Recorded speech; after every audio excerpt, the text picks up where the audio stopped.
क्या पढ़ना है? चैप्टर नंबर 1 क्लास 6 सौर मंडल, ठीक है ना। आज हम पढ़ेंगे सौर मंडल क्या है। अच्छा बताइए, आप लोग रात में जब शाम होती है आपको क्या दिखाई देता है? आसमान में तारे दिखाई देते हैं ना, तारे दिखाई देते हैं ना, अनेक प्रकार की आंखें दिखाई देती है ना।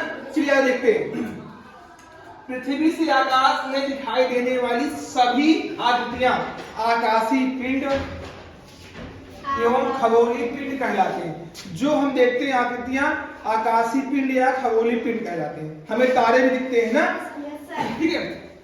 इनमें सूर्य भी होता है, इनमें चंद्रमा भी होता है, इनमें तारे भी शामिल होते हैं। जो हम देखते हैं उसमें तारे, सूर्य और चंद्रमा भी शामिल होते हैं। अब देखिए, चंद्रमा युक्त रातें, इसका मतलब क्या है? चंद्रमा युक्त रात का मतलब क्या है? जिस दिन रातें हमारे चंद्रमा पर फुल चमक चमकती हो।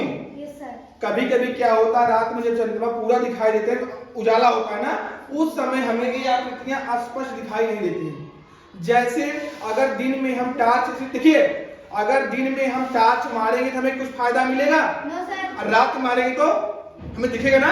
वैसे ही जब रातें अंधेरी रातें होती हैं तो जो हमारे तारे चंद्रमा है ये हमको स्पष्ट दिखाई देती है, ठीक ना। चलिए आगे देखिए, सूर्य के अतिरिक्त अन्य आकाशीय पिंड दिन में क्यों नहीं दिखाई देते? क्यों? सूर्य के अतिरिक्त हमें आकाशीय पिंड दिन में नहीं दिखाई देते हैं। कभी कभी प्रातः या सायंकाल में चंद्रमा हमें हल्के रंग का क्यों दिखाई देता है? इनका कारण यह है कि इनका सूर्य अथवा चंद्रमा का तेज क्या है? तेज प्रकाश है। क्या है? तेज प्रकाश है। चलिए आगे देखते हैं, तारे कैसे हैं? देखिए, तारे गर्म गैस से बने गोले हैं। तारे जो हमारे हैं गर्म गैस के बने गोले हैं। इसमें स्वयं द्वारा उत्पन्न प्रकाश एवं क्या होती है? ऊष्मा होती है। हमारे आकाश में अरबों तारे हैं, हमारे आकाश में अरबों तारे हैं। हमारा सूर्य भी एक तारा है। जो हमारा सूर्य है वो भी एक तारा है। इस तारे में क्या होता है? स्वयं का प्रकाश और स्वयं की ऊर्जा होती है। सूर्य भी एक तारा है जिसमें उसका खुद का प्रकाश होता है, जो पृथ्वी के सबसे निकट है। जो पृथ्वी के सबसे निकट है, जो सूर्य है पृथ्वी के सबसे निकट है। रात के आकाश में हमें तारे के समूह द्वारा बनाई गई विभिन्न आकृतियां दिखाई देती हैं, जिसे हम क्या कहते हैं? नक्षत्र मंडल कहते हैं। क्या कहते हैं? नक्षत्र मंडल कहते हैं। नक्षत्र मंडल से कितनी है?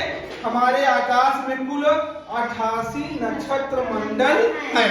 इतना समझ में आ गया? जैसे ओरियस और आर्सा मेजर, जिसे बिग डियर कहते हैं, आदि हमारे क्या है? नक्षत्र मंडल है। अब हम पढ़ेंगे सौर मंडल, सोलर सिस्टम। हमारा सौर मंडल क्या है? सौर मंडल में सबसे पहले सूर्य, 8 ग्रह, ग्रहों के उपग्रह हैं, ग्रहों के उपग्रह जैसे कुछ खगोलीय पिंड जैसे क्षुद्र ग्रह और कुछ तारे, उल्का पिंड मिलकर सौर मंडल का निर्माण करते हैं। इसे हम सौर परिवार भी कहते हैं। क्या? इसे हम सौर परिवार भी कहते हैं। सौर परिवार का मुखिया कौन होता है? सूर्य होते हैं। जो हमारे सौर परिवार हैं, सोलर सिस्टम है, इसके जो मुखिया हैं सूर्य हैं। जैसे अपने घर में मुखिया होते हैं, ग्राम के मुखिया होते हैं, ठीक ना, जिले के मुखिया होते हैं, प्रदेश के मुखिया होते हैं, हमारे भारत के मुखिया होते हैं। ऐसे सौर मंडल के मुखिया कौन है? सूरज। हमारे ग्राम के मुखिया ग्राम प्रधान, जिले के मुखिया डीएम, प्रदेश के मुखिया मुख्यमंत्री और हमारे देश के मुखिया प्रधानमंत्री, ठीक ना। चलिए आगे देखते हैं, यह हमारे सौर मंडल के केंद्र में स्थित है। कौन? सूर्य भगवान। ये हमारे सौर मंडल के केंद्र में स्थित है। सूर्य के गुरुत्वाकर्षण प्रभाव के कारण सौर परिवार के अन्य सभी सदस्य सूर्य की परिक्रमा करते हैं। सूर्य के गुरुत्वाकर्षण प्रभाव अर्थात खिंचाव के कारण अन्य जो क्या है, अन्य सौर परिवार जो हैं, इनके चक्कर लगाते हैं। जैसे हम लोग जिसके पास पैसा रहता है उसी चक्कर लगाएंगे। जैसे अभी मेला आपको जाना है तो कहाँ जाएंगे हम? जिसमें पैसा होगा ना। पैसा किसके पास होता है? मुखिया के पास। मुखिया के पास जाए चक्कर लगाएंगे, होता नहीं है, पापा मेला जाना, पापा मेला जाना ना, तभी पैसा मिलता है। वैसे ही इनका क्या करते हैं, सब लोग इनका चक्कर लगाते हैं, क्योंकि ये सौर परिवार के मुखिया होते हैं और कहाँ होते हैं, केंद्र में स्थित होते हैं।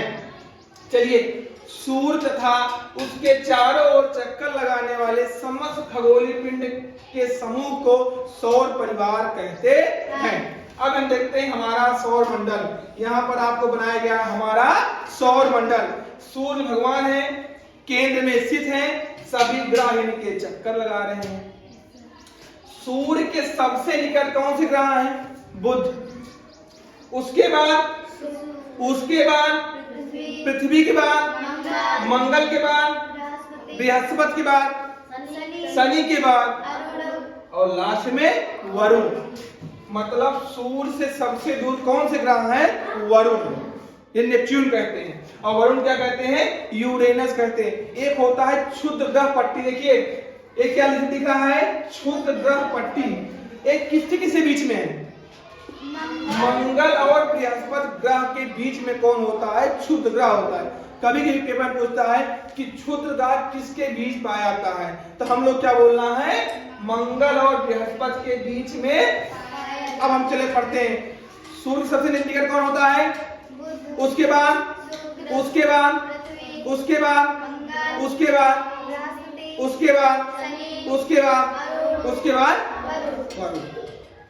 ये हमारा क्या है, सौर मंडल है। आज हम लोग इतना पढ़ेंगे, बाकी हम लोग कल पढ़ेंगे। इसमें किसी कोई दिक्कत, ठीक है।